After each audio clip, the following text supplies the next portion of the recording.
Hello, good afternoon. It's Joyful Hermit. Well, I want to talk to you today about some prayer needs. This is dedicated to two people, to JJ Now, one of the viewers who cannot get outside at all. And I said I would bring her, I don't know if it's a her or a him, with me out into the beautiful outdoors. This is along one side.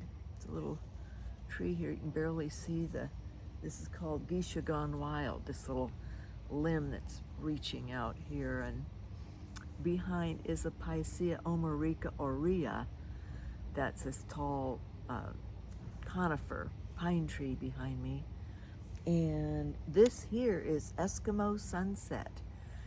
Underneath side of the leaves can turn a very dark purple, and it's speckled and all. So more of God's created wonder. And I'm so blessed to be here and to be able to be outside. So JJ, you're with me here outside. Also, as a prayer for Sister Vera, Reverend Sister Vera. This is Father Vincent's sister over in Nigeria. She's a religious sister, and she is very seriously ill. She had gotten terrible medical treatment in Nigeria, and even now is not in a hospital. Her liver is failing, her lung has totally collapsed, and she became ill, and she did not receive proper medical care, and it is ruining her body. So she is now seriously ill, needs our prayers. Her Father Vincent is working with his nephew who lives in Lagos, or I think it's pronounced that, or Laos or something, right on the other side of the border of Nigeria in Africa, trying to get her into a hospital to see if anything can be done to help her. So please pray for Sister Vero, V-E-R-O. And then also I'm asking a servant of God from Louisiana that one of our viewers mentioned to me. I didn't know of her, Charlene Richard. The last name is spelled like Richard, but they pronounce it the French pronunciation because they were from France. Her family, her ancestors came from France, and they live in Louisiana now. The family remains there. So this is telling you about Charlene Richard, who in 1959 died at the age of 12, right about this time, in August, near mid-August. She died of lymphatic leukemia, acute lymphatic leukemia. She was the second child of 8 children, and was just a typical child. She had a devotion to Therese of Lisieux. She was a young girl herself. She was born in 1947. Charlene was born. They had a 2-bedroom house. She was a daughter of a sharecropper, and her mother was a home nurse, and a devout religious Catholic family in Louisiana. So Charlene started to get aches and pains in her hips at first. Then she got bruises on her body, and they took her to the family doctor. Well, she also started to bleed from the nose and from her rectum. They took her immediately to the family doctor, and he knew that something was seriously wrong and suspected, but wrote a letter. They sent her with her parents immediately to a specialist in Lafayette, Louisiana, who immediately examined her and knew right away that she was severely ill with acute lymphatic lymphoma. And she was put into the hospital right then and had only 2 weeks to live. And it was August, same time as we're in now. So a priest was there.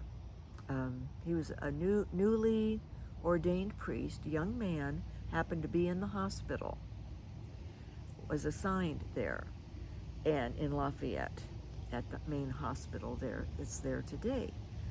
And the parents were so distraught that they asked the priest to tell their daughter, to tell Charlene, who was just 12 years old, that she wasn't going to live, and didn't have long to live. And so the priest, just a young priest, he, that was a heavy-duty task to be given him, but he did, to help the parents, because the parents were distraught. And the priest told Charlene first by saying that a beautiful woman is going to come and take you to heaven soon, or take you home. Didn't say heaven. A beautiful woman was going to take you home. And Charlene immediately said back, I know, and when I get there, I will, I will get there and I will tell the Blessed Mother that Father Brennan says hi. So she knew immediately. And as it turned out, Charlene just maybe a couple of months or 3 months prior to August, like maybe in May and things, she started to see, she saw twice, a woman dressed in black with even a black bonnet and black covering her face in their home, in their small little home. Saw that twice, but didn't say much about it, but family remembered her and knew that she had seen that. No one else saw this woman dressed in black with a black face covering. And some, now, I've read different things online. Some thought it was the devil that had come, but that was only one place I read that. Otherwise, Charlene was being given a vision of death coming, that she was going to die, that something was going to happen. Premonition, a vision, forewarning of that. But she mentioned it to her mother and her grandmother also. She also had this devotion to Saint Therese of Lisieux before this happened, before she started becoming ill. And one time she was talking to her grandmother and asking, well, do you think I could be a saint? And the grandmothers and Charlene want to know what it would take to be a saint. And the grandmother was explaining, and Charlene had learned enough about Therese of Lisieux and how she suffered and offered her suffering, but didn't understand redemptive suffering per se. But her grandmother talked a little bit about it, and Charlene says, well, how could someone like me do it? And her grandmother said, just try your best. And Charlene said, well, I can do that. I can try my best. This was way before she became ill. So there she was, immediately in the hospital, away from home.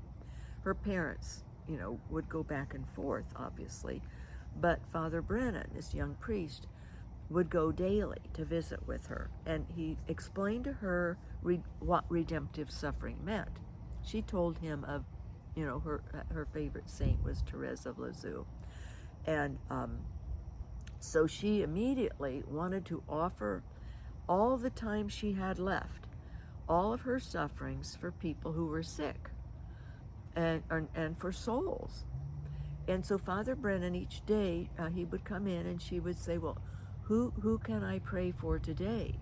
Who can I offer my sufferings for today? And he would give her names of people, or tell her about people in the hospital, not necessarily their names, but who were sick or dying or there for accidents or injuries. Also gave her names of Catholics, or of non-Catholics too, people who are not Catholic, and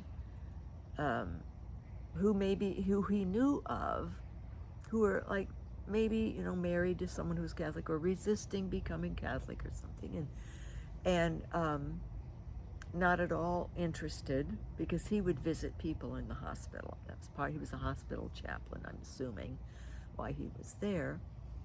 And it was a large hospital, so they would have had more than one chaplain. So he said later it was just by a fluke that he happened to be there when they needed a priest to talk to Charlene's parents and then to Charlene right after they found out that she only had 2 weeks to live.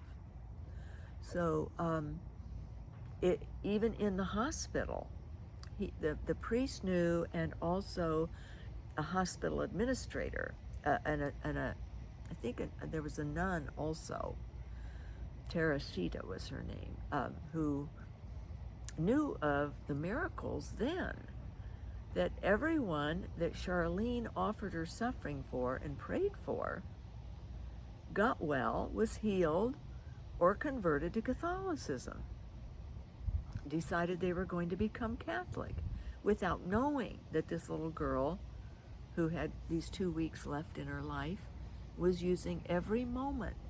And she had excruciating sufferings by then in the final stages of that cancer. Her internal organs were just being consumed by the cancer. And she didn't complain about it. She was so focused on wanting to be like the little flower, like Teresa of Lisieux, and to help save souls, and to help and to pray for people, to use her sufferings to pray. And once Father Brennan explained to her redemptive suffering, and just as I was mentioning that Pope Benedict was writing about, how we can suffer with people, and suffering has great energy and power. I myself know that. I had a case years ago of vicarious suffering. I think I might have shared it in some other video, and I don't want to take a lot of time on that now, but where a woman with cancer, I knew her sister very well. I didn't know the woman, but I was in bed with suffering often, I would have terrible pain sieges. It was before, when the pump went in, the terrible headache that would go out of control has stopped. I still have the constant headache, but if it starts to go out of control, I can take this BC stuff and get it under control, but it generally doesn't even start to go out of control to how it was when I had no medication and I didn't have the pump yet. And even when I had medication here, when I had a pain doctor the last 6 years now, that and I got medication, I would still have the spinal headaches, but I could get them under control, whereas before I couldn't. And so I had been in bed, but and this woman's sister was telling me about her sister and what terrible pain she was in, because she had cancer. Her sister had cancer, and was a mother of four, a single mother of four. So I had been praying for her to be healed. We were asking for a miracle. And then this woman, Jenny, said that her sister, Leni, was having horrific hip pain.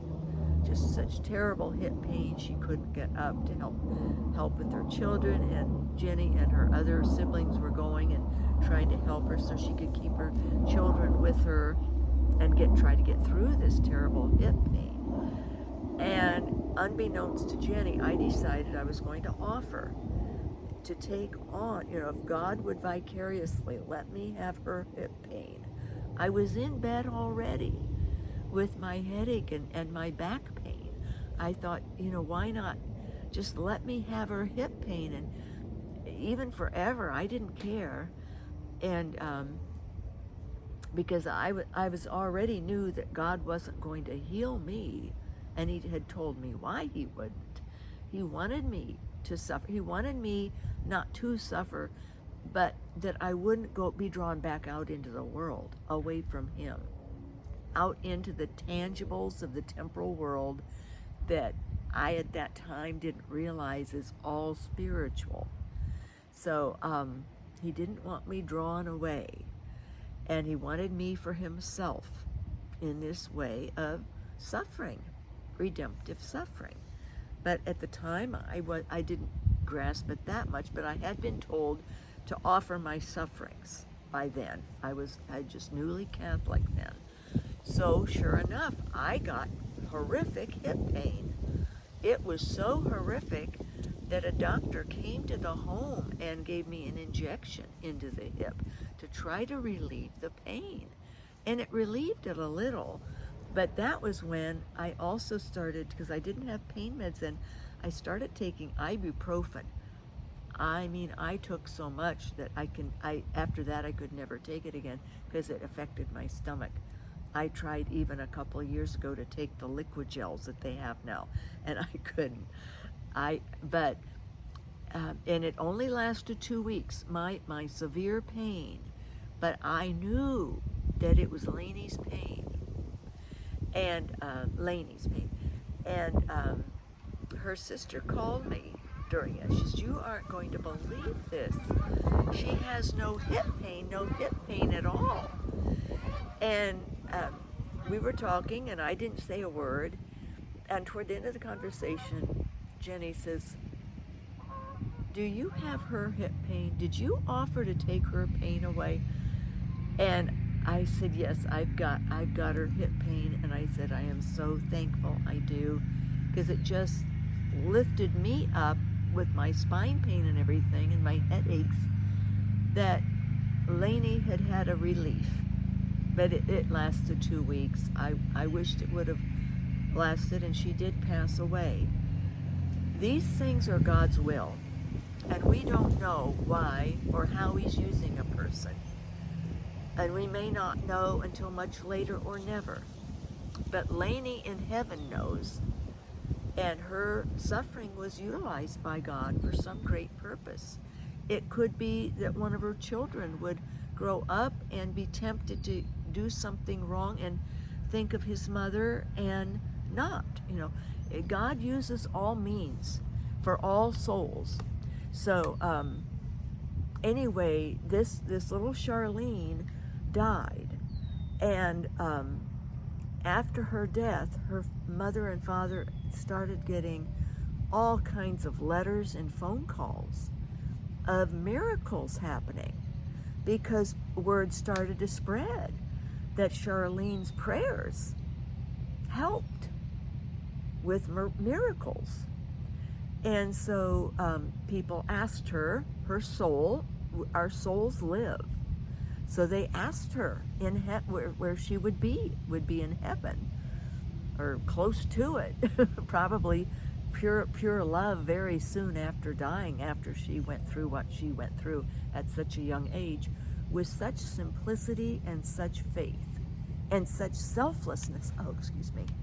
Oh my gosh. No, just, I'm not going to complain. It's just a pain.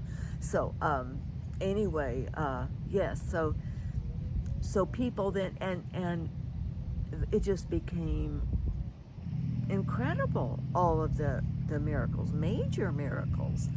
I read of one that will just dumbfound you. I shared it with the physical therapist the other morning. A woman was in labor, had her baby. This was back in the, might have been even shortly after Charlene had died. And the baby was born, and the doctor, recognized all of the visual signs, the hands, the face, the eyes, that this was a Down syndrome baby. And he said it. He said, "You have given your baby, I have to tell you this, your baby is Down syndrome." He used an older phrase for it from that time period, that your baby is a Down syndrome baby. And the woman was just in shock, of course. And they didn't have the means to find out ahead of time back then. And they rushed the baby away. She didn't even get to see her baby. I don't know, maybe she got to see it, but they rushed the baby away and into another room, and they put her in recovery, and from after childbirth. And she just prayed and prayed for God to help her have the strength and know how to rear a disabled child. That's all she prayed was, "Lord, help me know how to rear this baby in this, she knew nothing of, had no inkling this was going to happen. But of course she loved her, wasn't thinking otherwise about her baby, but just to get to know how and to give the strength to rear the baby in whatever needs the baby was going to need, because it was a total shock. And she fell asleep. And she woke up, or they probably were, touching her or something. The obstetrician was there, the doctor who delivered was there, a nurse was there that had been in the delivery room and saw this baby born. And they told her, you brace yourself. You're not going to believe this. Your baby is no longer Down syndrome. For real. I mean, it's just incredible. I mean, these professionals witnessed that. Saw the baby, most definitely Down syndrome. And that baby transfigured or transformed and was not. And there are other miracles. She's a servant of God now. You can watch on YouTube the video of all the process that they go through just in the ceremony of taking it to the next step, to beatification. So they have the miracles already for her to be servant of God. That got met. And in a room in Lafayette, Louisiana, at the diocese for her cause, for canonization, they have a room with all the miracles, the validated miracles. There's over 16,000 miracles written up. But they go through all the process in this video with the people there. They had a special service, and everyone had to be blessed and signed their name as being part of this process. And they had the miracles needed to move her into the beatification phase. And there's a courier that delivers them, flies over to Rome, to the Vatican, to this office of, I forget what it's called, but of saints, of the process of saints. And it happened to be a young priest who was going to do that, and he was blessed and signed his name, and it's all very formal and all very set up so that there's no fraud involved. It's very serious, it's solemn. And it's been, that was 1959. We just had 2019, 40, 50, 60. It's about 65 years now since her death. And so it takes a while for these things to happen. They don't rush into it. Of course, hers, could go faster. It just took a while for the diocese. It costs money. This process costs money, which I think is sad, but life costs. And, they have to hire people. People work at it. It's their full-time job, handling the canonization or the cause and handling over in Rome the costs involved. They have to interview the people with the miracles and make sure everything is above board and accurate, get all of the doctors' documentation. They have to have several witnesses for each miracle. And one woman who was in with this miracle was a nurse at the very hospital where Charlene had died. She didn't know Charlene, but it was the same hospital. And she developed some kind of cancer, and prayed and asked Charlene to pray for her, to intercede and to ask God for a miracle. And she got a miracle. She was cancer totally left. And it was, I think, 4th stage cancer. So it happened. So I decided, I emailed Father Vincent in Nigeria, because he had written, I just got his email saying, but already last night after I read about Charlene, I already asked her myself if she would please go to Jesus and ask for a miraculous healing for Sister Vero, Vero, in Nigeria, because she is in bad way with a lot of liver damage, one lung totally not functioning, other organs are being affected, her blood is in bad shape.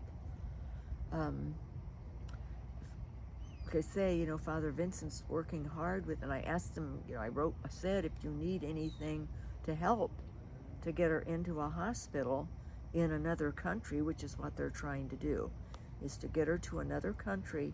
He has a nephew in this neighboring country, try to get her into a hospital there. And Father Vincent just started a new position with ailing and elderly priests in a home that his community has for them, the community of the Holy Spirit. Short nickname is Spiritans. And a lot of those priests, some of them have Alzheimer's, and they get angry and react violently even when they're in that phase of Alzheimer's, and his superior felt he would be the best person for that position to minister to these retired priests. And other ones are sick priests, ill priests who are in bad enough condition they're in like a nursing home or a facility that their community has for ailing priests. So he's very busy and just started this week there in a new location in Nigeria. So let's ask, if you don't mind, pray for Sister Vero and ask Charlene the favor, if she would ask Jesus to please heal Reverend Sister Vero in Nigeria. Complete healing. Father Vincent and his sister are such devout Christians and are most sincerely very spiritually focused on their vocations and on Christ. I've never met a priest like him with such joy of the Holy Spirit in him, and his total dedication and faith despite all of the hardships and under the pressure. And his sister also then, they could be kidnapped or killed, because that's what happens in Nigeria. So let's do that. Maybe God will want to have a miracle for Charlene's beatification with somebody in Nigeria based on our asking Charlene. It's faith. Yesterday was the Transfiguration, and yes, I was most excited. I still am, but life goes on, and I thought, get a grip. So many other people recognize that already. I'm behind the times, but I do recognize. See, Charlene learned that in 2 weeks' time as a child. She innately, or had to, maybe not intellectually, like I had to come to understand it intellectually with my intellect and will. She understood it through faith, that she is spiritual, that her real self was connected with God spiritually to pray and to offer her sufferings, that she was like the little flower, that she could be like that, she could be a saint. And she hadn't shown anything other. Their family was very, very devout, but otherwise she's described as an ordinary little girl, but devout and pious. She loved the Virgin Mary, and when her family would have night prayers, they would pray the rosary and other prayers, and would have a statue of Mary and a crucifix on a table.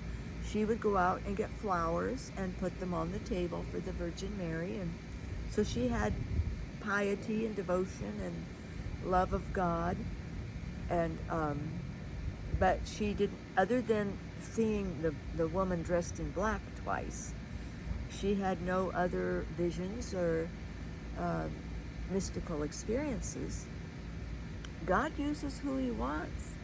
You don't have to have unusual experiences. In fact, I concluded with myself that God had to use extraordinary supernatural experiences to get through to me, to break through.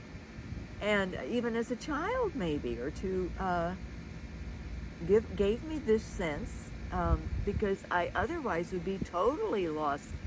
I already don't function well in the world, so people can dupe me easily. I get tricked, even with Lovey.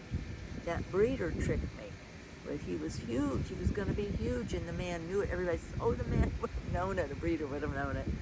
But he convinced me, no, he wouldn't get big, Boy dogs just have huge paws, because I pointed out how big his paws were when he brought them here at 7 weeks for me to have them. But yeah, anyway, so let's try that. And then we'll talk more about suffering.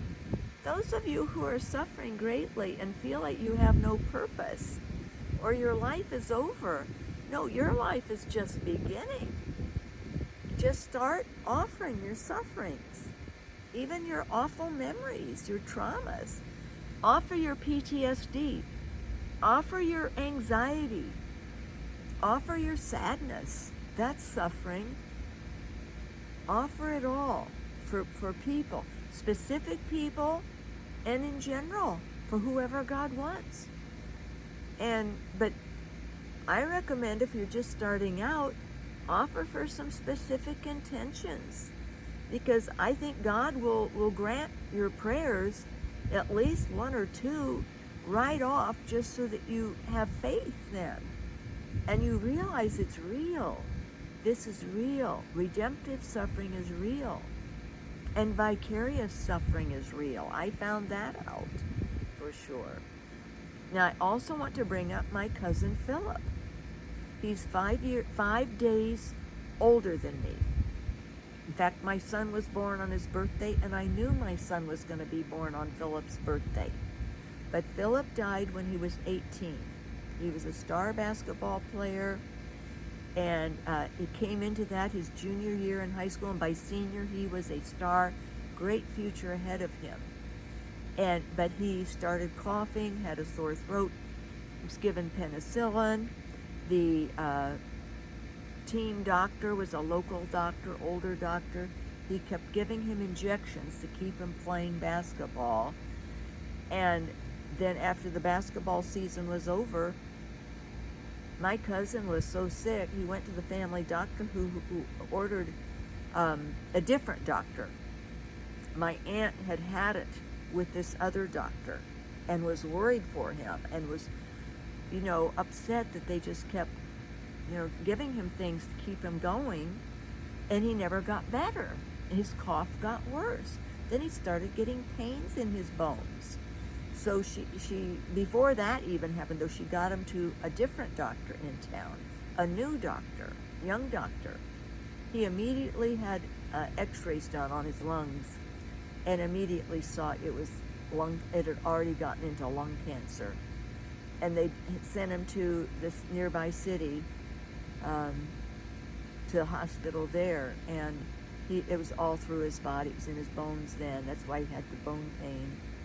And chemo, that was back in 1969. Philip was 18, and it was horrible. It stunned the town, and my aunt was going through a lot of other sufferings then with her husband, and who had another life going on, same kind of situation I had. And so Philip died about 10 months later. He died about 5 weeks before his 19th birthday. And it was very hard. My life went on, and his didn't. My temporal life, my tangible life. See, I still think in terms like that. God wants me to get that out. Philip's life was just beginning in an exalted state, and my life was continuing on, trying to sift through the temporal tangibles to understand that it is spiritual now. So my life continued. continued and Philip's life continued, just in different modalities. And so I have thought, though, I've had a couple of dreams with Philip in them, and he helped me in those.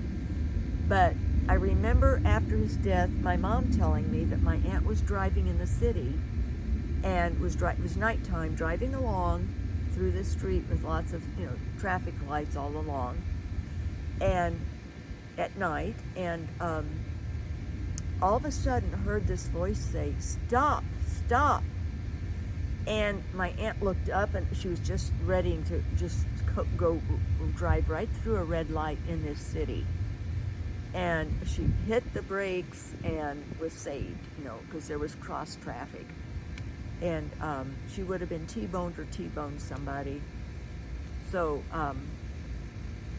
and my mom told me that she heard Philip's voice say, "Stop, stop." But years later, when I was able to move back with my children, something came up. I was talking with my aunt, and I mentioned that Mom had told me about that. And remember the time that Philip, stopped you? And she said, "Oh no, that wasn't Philip's voice." She said, "I don't think that was Philip's voice," or something. And I thought, well, I don't know, but I sort of think that my mom is more in tune like that. My mom understood me more, in other words. So I think it was Philip, but if not, it was an angel or something. But I did think about Philip, and I'm asking Philip also to pray for miracle for Sister Vero. Also, I'm going to start asking Philip to help, because it's a matter of faith, and but the thing is that, see, my family was Protestant, and no thought of, I understood people on the other side. I always understood that myself, but it's not in the Protestant thought. You as a Protestant, you wouldn't ask someone on the other side to help. I did, because I know the other side. But it made me sort of sad that, like Philip, could be highly utilized. It's what we don't know, and it's the resistance to knowing things like that. I think sometimes we have resistance. And so there's Philip been all these years. He helps me now and then, but back then he could have been asked his intercessions, him to intercede with Jesus, because Philip was a very holy kind of a kid, and he did tell his mother before he died, well, long before, he says, "Don't worry about me, Mom. I'm going to be with Jesus. You don't have to worry. I'll be with Jesus." So he had a deep spiritual knowledge of himself as spiritual, and that he would be with God, he would be with Jesus. And he came to the lake that summer after he had his cancer. And my mom, they came up for a week, and I was working my summer job, and my aunt was making him special health milkshakes, things to try to get him stronger. That was right back when they just started out having nutrients you could add in with shakes, and it was the summer of '69. And I took him out sailing, and he loved going sailing.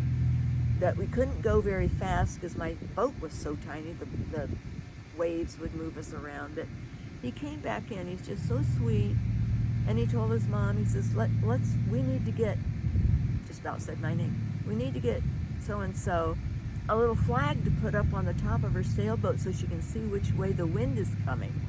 He was always thinking of others, and he was learning the guitar. He loved to play that song, The Games People Play, and Kumbaya, he played that, come by here, Lord, come by here.